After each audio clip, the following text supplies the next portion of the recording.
Unit 6 की 2 class ले चुके हैं। आज हमारी 3rd क्लास शुरू है। हमने किया था ग्रेविटेशनल पोटेंशियल एनर्जी। लास्ट में gravitational potential energy at earth surface हमने निकाली थी।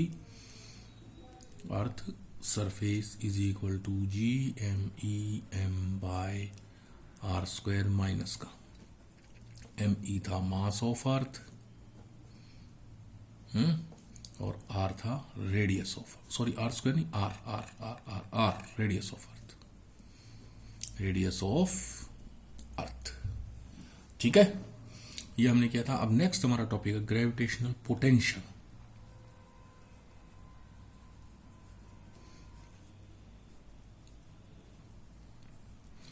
ग्रेविटेशनल पोटेंशियल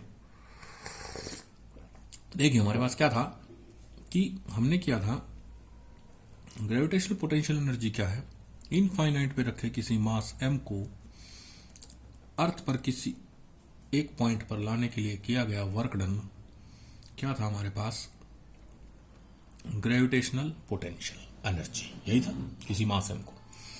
लेकिन यही अगर हम मास m की बजाय इस मास को 1 किलोग्राम कर दे और फिर इसको यहां से लेके यहां तक लाने का वर्क डन करेंगे तो वो वर्क क्या कहलाएगा, ग्रेविटेशनल पोटेंशियल। तो ग्रेविटेशनल पोटेंशियल एनर्जी जो हमारी थी वो क्या थी, amount of work done in bringing a mass m from infinite to that point थी। और ग्रेविटेशनल पोटेंशियल क्या है हमारे पास, amount of work done in bringing a mass of 1 kilogram from infinite to that point. That was our gravitational potential. ठीक है, gravitational potential energy ये थी हमारे पास, हमने की थी। क्या था हमारे पास, it is defined as amount of work done. Gravitational potential energy due to earth is defined as amount of work in bringing a mass m from infinite to that point. अब mass m की बजाय हम लेंगे mass 1 kilogram. Clear?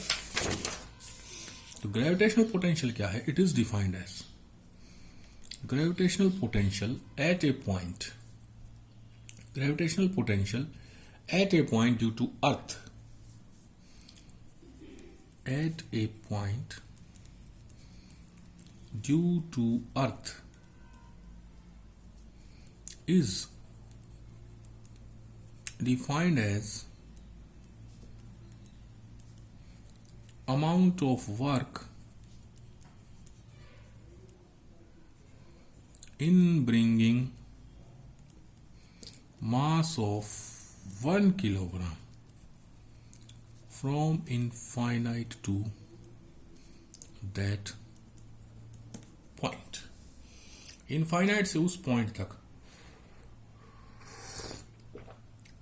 लाने के लिए किया गया वर्क डन क्या कहलाता है, gravitational potential. Now amount of work in bringing mass m is equal to minus GMEM by R था ना। Amount of work in bringing mass 1 kg minus GMEM by R upon small m से small m cut गया, तो amount of work W will be equal to minus GME by R। This work will be stored in the form of gravitational potential। ठीक है, ये क्या हो जाएगा आपका, ग्रेविटेशनल पोटेंशियल हो जाएगा। Also we can say that, ऐसे भी तो कह सकते हैं हम इसको,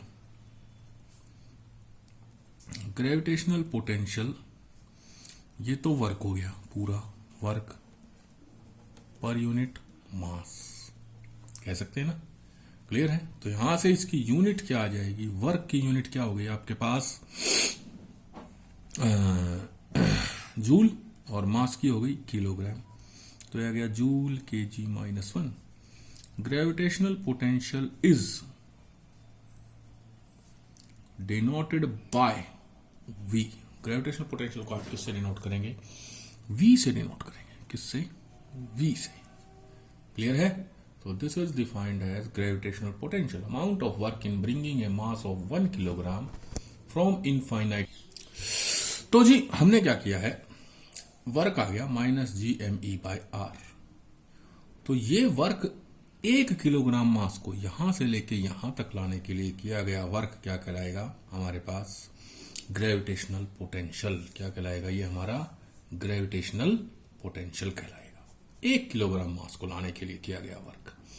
एम मास को लाने के लिए किया गया वर्क क्या कहलाता है? Gravitational potential energy. क्या कहलाता है? Gravitational potential energy. ठीक है। ग्रेविटेशनल पोटेंशियल को हम वर्क अपॉन मास भी लिख सकते हैं, क्योंकि ये तो वर्क है एम मास को लाने के लिए और ये है बटे मास, तो वर्क अपॉन मास कर दिया। इसको वर्क की यूनिट जूल, मास की किलोग्राम, जूल किलोग्राम -1। अब हमारे पास एक क्वेश्चन आ गया कि हमने 4 मासेस एम एम एम को एक स्क्वायर जिसकी साइड ए है उसके एजेस पे लाके रख दिया। ऐसा एक सिस्टम बनाया। अब मास को कहीं से लाए और इनके एजेस पे रखा है हमने, तो जाहिर सी बात हमें कोई ना कोई वर्क किया है। और किसी मास को एक पॉइंट से दूसरे पॉइंट तक लाने के लिए किया गया वर्क किसकी फॉर्म में स्टोर होता है? ग्रेविटेशनल पोटेंशियल एनर्जी की फॉर्म में स्टोर होता है। तो वो कह रहा है find the gravitational potential energy of the system.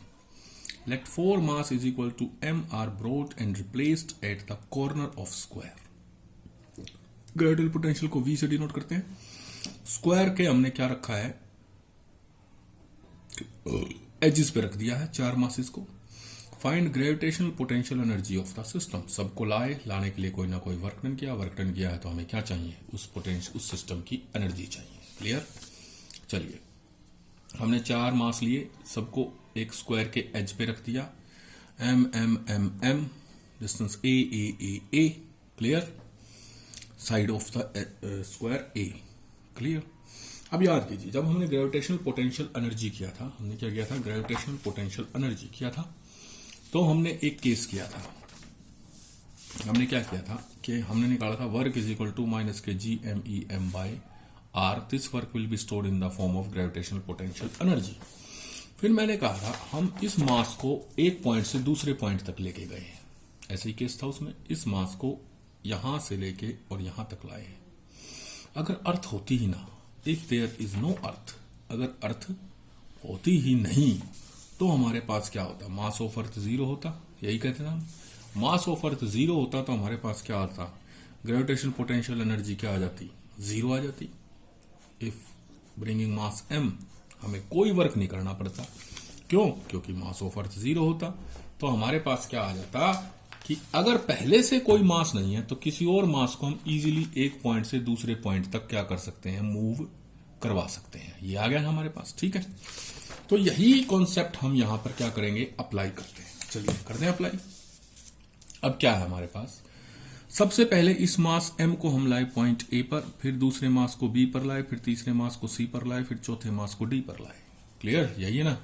तो चलिए सबसे पहले करते हैं work done in bringing a mass m। Work done in bringing a mass m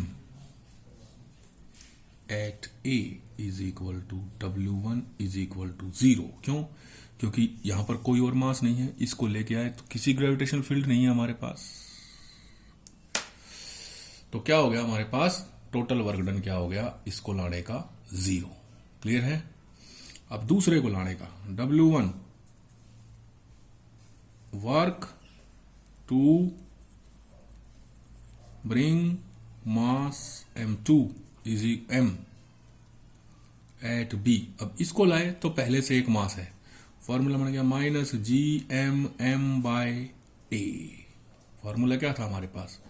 ji M E M by R minus का। अब मास ऑफ अर्थ की बजाय पहले एक मास है, दूसरे मास की बजाय एक और मास है, डिस्टेंस दोनों के बीच का आर। अब